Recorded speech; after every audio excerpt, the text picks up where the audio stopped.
ultimately, Stephen Jones these days is running things from a day-to-day business perspective, specifically with the Cowboys salary cap and how they manage that. So I posed a question to you and to the Tolos and Twolos on twitch.tv/DallasFanCam.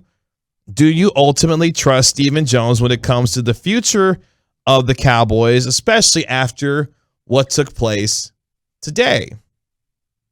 I'm going to go up against my grandma's philosophy. She said, if you ain't got nothing good to say about somebody, don't ever say nothing at all. I have been saying for the last month, Stephen Jones don't know what he's doing. And I've watched this for years. Jerry Jones' philosophy has always been, he's a wildcat, he's an oil man.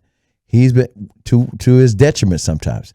He goes after talent. He will overpay talent. If it blows up in his face, the fans will dog him out, and Jerry will try again. Not Stephen Jones. His whole thing is, we're not trying to win a Super Bowl. We're trying to win the cap. And as David Cantor just said, I give Mike Bassett credit for this yesterday. Mike Bassett was saying he's figured this thing out.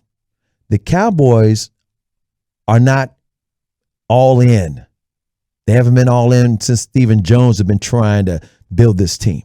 They're just good enough to be competitive. And if luck should go their way and they make it to the Super Bowl or get out of the first round, wow, we've accomplished something. But they're not going all in to do it.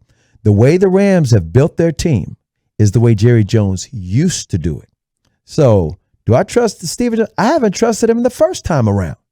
It's like it's that Maya Angelou saying, if someone shows you who they are, believe them the first time. I believe Stephen Jones is who he is. He ain't trying to win a Super Bowl. He's trying to win the cap. There's a trophy right now that says Cap Boy on it, and he's the victor. Look, it's interesting because the Cowboys' free agency approach, let's just start there. When Bobby Belt reported that, the Cowboys are taking the approach this year to have their free agents, the 21 unrestricted free agents that they had, hey, go out to the market, see what you can get from other teams. All of them. Told all of them that. And then once you find out what your market is, come back to us and we'll try to figure things out. That's a very brazen approach to me when you think about the needs that the Cowboys have to address, whether it be in the draft or free agency or just trying to retain some of their own, that they would tell their players, hey, go see what the market is for you. And then if you find something, bring it back to us and we'll negotiate from there. If I'm a player and you tell me to go out and test the open market, that should raise a red flag to me and say, well, how much do the Cowboys really want me, especially in Randy Gregory's case, allegedly, according to him, that they weren't making him a priority. Cedric Wilson burned the Cowboys because... He didn't burn them. He said bye. But I'm saying he got to the open market. $23 million. And he found a team that was willing to pay him the kind of money that he was looking for. In this marketplace, with a lot of teams knowing that the salary cap is going up, all of them are going to overpay certain players. So if the Cowboys' mantra was, oh, just go out there and test the water, you're going to get burned. If you think somebody's coming back with contracts, you're not even serious.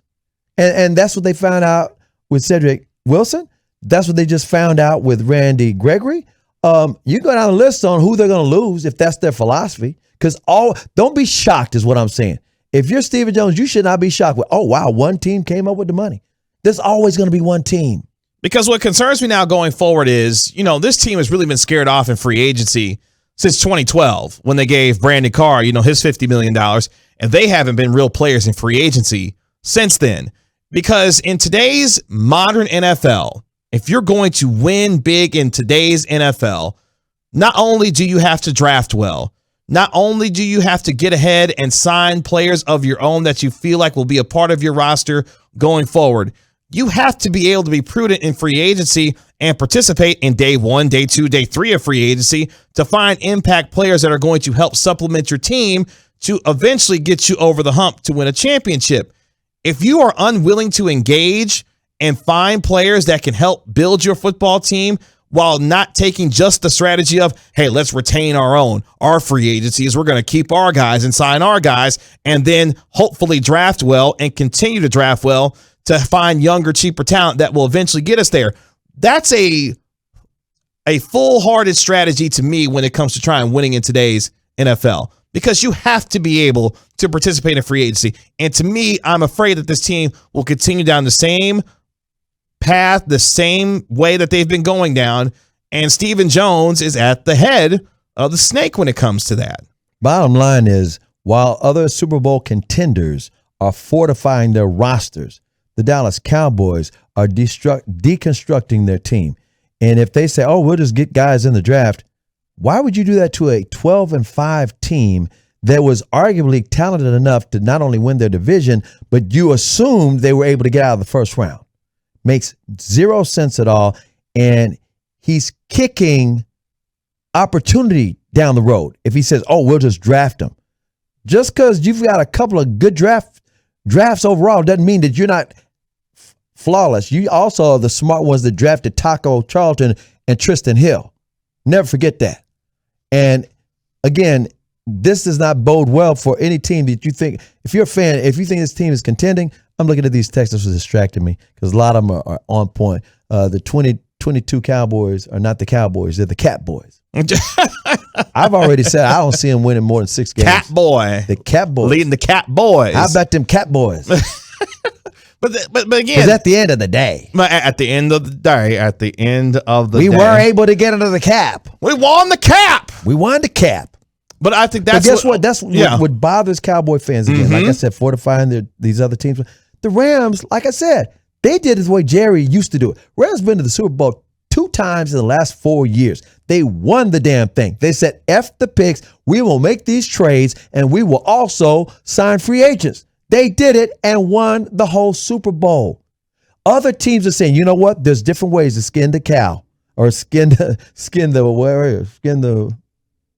I can't remember the phrase. All I'm saying is there's different ways to win this thing. Not just different ways to skin a cat. Skin the cat. Yeah. You can do this. The Cowboys keep saying the cap's in the way. Ask Green Bay what they think about the cap. Ask the Saints, who were $78 million over the cap last week, what they think about it. Ask all these teams who are getting it done. The cap is real, but it is fungible. You can massage that cap if you wanted to. And for every player in that Cowboys locker room right now, you're witnessing all of your teammates who you all said, hey, we all get along. This team won 12 games. We're feeding off of each other. And they're picking it apart. The front office. So do you believe those guys in the front office? I said this at the top of the show. Whenever we say we're a team, you say it's a business. Whenever I say, oh, it's a business. No, we're a team. Because if the philosophy doesn't change for the Cowboys when it comes to their approach to free agency, when it comes to their approach, when it comes to team building, a lot of Cowboys fans are going to think that nothing is really going to change based on the way things have been operating over the last 10 years. They've been scared off in free agency and now find themselves not participating when it comes to being big players and signing guys outside of their own. Because while it's great that you brought back, Malik Hooker, you thought you brought back, Randy Gregory, that didn't obviously come to fruition. While you are excited that you brought back certain guys, that's not the way just alone that you build football teams. And until the Cowboys either have a change in strategy or they find a way to get lucky one of these years, just think about where this team would have been if they didn't luck into Tony Romo and Dak Prescott. Exactly. A free agent and a 4th-round supplemental pick. Like this team, we'd be talking about this team like they were the Jets or Jacksonville, because that is kind of the way things have gone. Like they've drafted well over the years, but you got to find and have a quarterback in this league. Let's just keep it real. In the NFC, the only teams not to make it to the NFC Championship in this century, the Dallas Cowboys, the Detroit Lions, Washington football team. And that's it. Everybody else has been. Yeah, that's kind of depressing, Chris. Thanks for it's just reality on that note there. Hey, that's why Stephen Jones is the Cat Boy on Twitter. I'm just quoting Twitter. It wasn't my title I came up with, but I know that damn trophy is my idea. He's won it.